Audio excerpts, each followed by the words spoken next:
Foi a pessoa que foi atingido.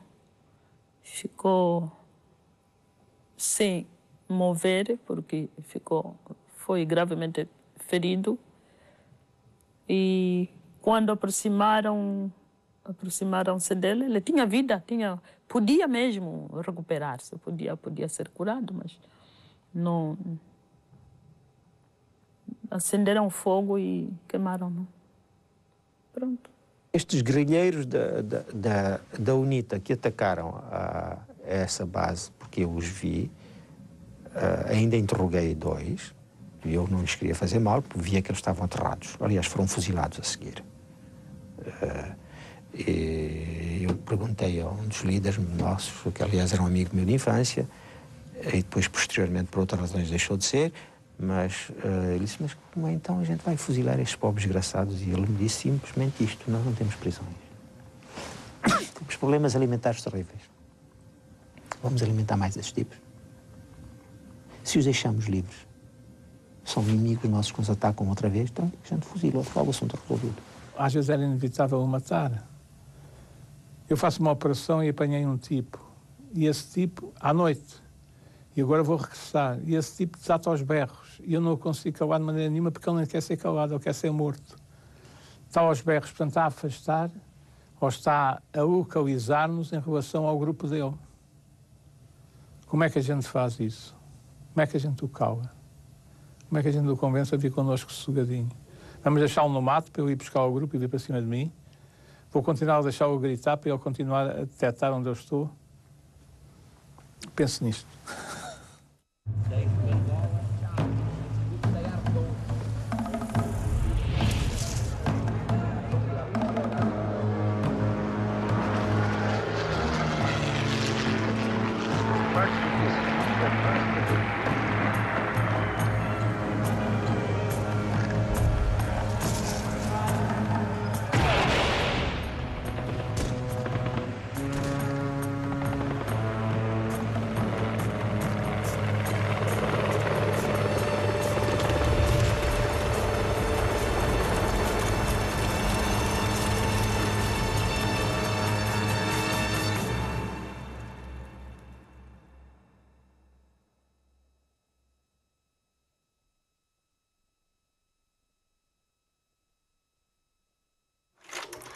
A repressão em Moeda motivou os grupos independentistas moçambicanos que em 1962 formam a Frelimo, sob a direção de Mondlane.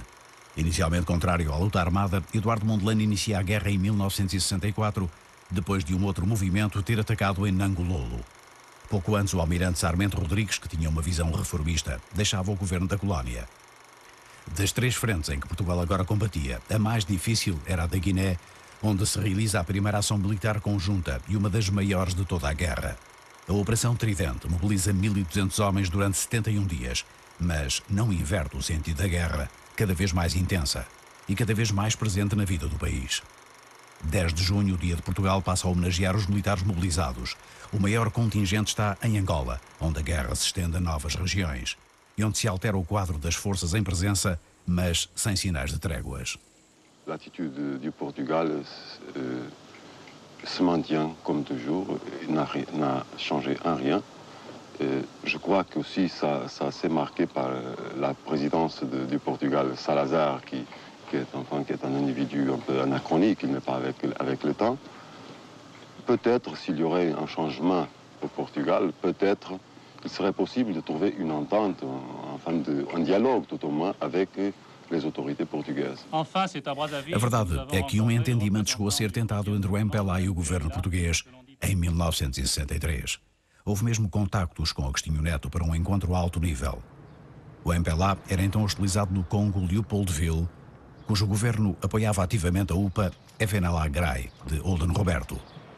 Uma coligação que o MPLA tinha recusado integrar e que a OA reconhecia como único representante do povo angolano. Quando é expulso do Congo, o MPLA está dividido numa crise profunda. Quando se forma o GRAI, por iniciativa do então primeiro-ministro do Congo, Leopoldville, puseram-nos a questão de que ou nós nos integramos no GRAI ou temos que sair. A UPA não queria ver o MPLA no Congo. Onde estivesse qualquer representação do MPLA era problema. Por isso, muitos dos nossos responsáveis, dirigentes e mesmo militantes foram presos e uns até desapareceram no Congo nessa altura, nas cadeias, por causa da UPA. E a nossa saída, a saída do MPLA do Congo, isto também foi um pouco da intriga que a UPA fez junto do governo do Congo. Não, senhor, é mentira. O Congo, depois da guerra que eles conheceram no leste do país, uma guerra apoiada pelos países comunistas, o governo do Congo tinha medo da presença do MPLA. Ele tinha medo, porque, bom, são de tendência comunista, através deles, os comunistas vão entrar nesse país. E ele tinha medo. Foi a razão que motivou a expulsão deles. Todos aqueles que fossem apanhados a trabalhar, que fossem apanhados como elementos do MPLA, eram mortos. Porque a própria FNLA, essa altura final do GRAI, perseguia todo que fosse militante no território do Congo Leopoldville. Lumumba era amigo do Odom, era mesmo amigo. Mas né, que também o governo fazia tudo né, para só apoiar a UPA. E muitas vezes também, assim, não facilitavam o MPLA a criar a sua força. Mesmo que fazia, né, era quase clandestino. O MPLA entra em crise. Entra em crise porque não temos apoio da OA e nós vivíamos de apoio. O MPLA começa a ter dificuldades. Depois é expulso do Congo, não é? E então vai para Brazzaville, onde se instala. O MPLA passa para o outro lado do rio, em novembro de 1963, numa altura em que, providencialmente, o governo muda em Brazzaville. Fulbert Yulu era afastado do poder e substituído por Bassemba Deba. No ex-Congo francês, o MPLA vai encontrar o acolhimento que não tinha no ex-Congo belga.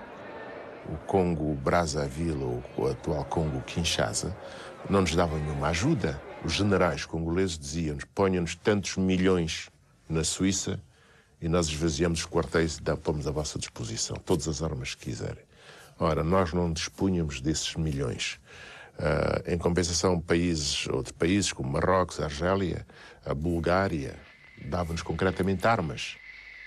Com estas armas, o MPLA já tinha feito algumas primeiras ações em Cabinda, em 1963. Meses depois, já em Brazzaville, numa reunião que ficaria conhecida como Conferência de Quadros, a direção de Agostinho Neto era fortemente criticada pela condução da luta, e nomeadamente por não ter sido capaz de estabelecer uma base no interior do enclave.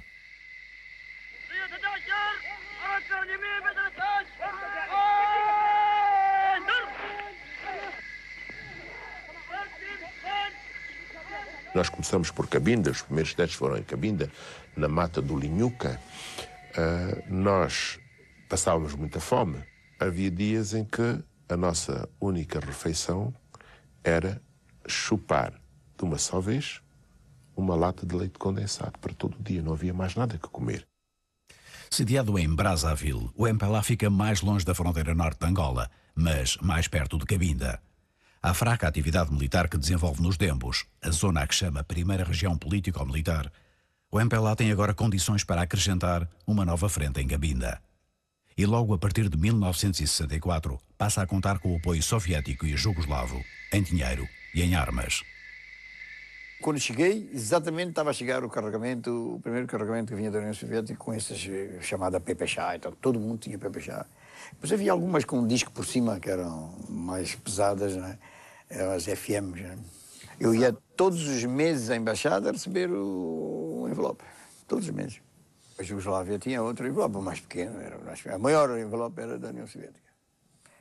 Eu manobrava normalmente entre os 50 a 100 mil dólares. Mas era muito pouco para as necessidades. Se a União Soviética e a Jugoslávia armavam e financiavam o MPLA, também Cuba se mostrou disponível, embora sem excluir a hipótese de apoiar também a FNLA.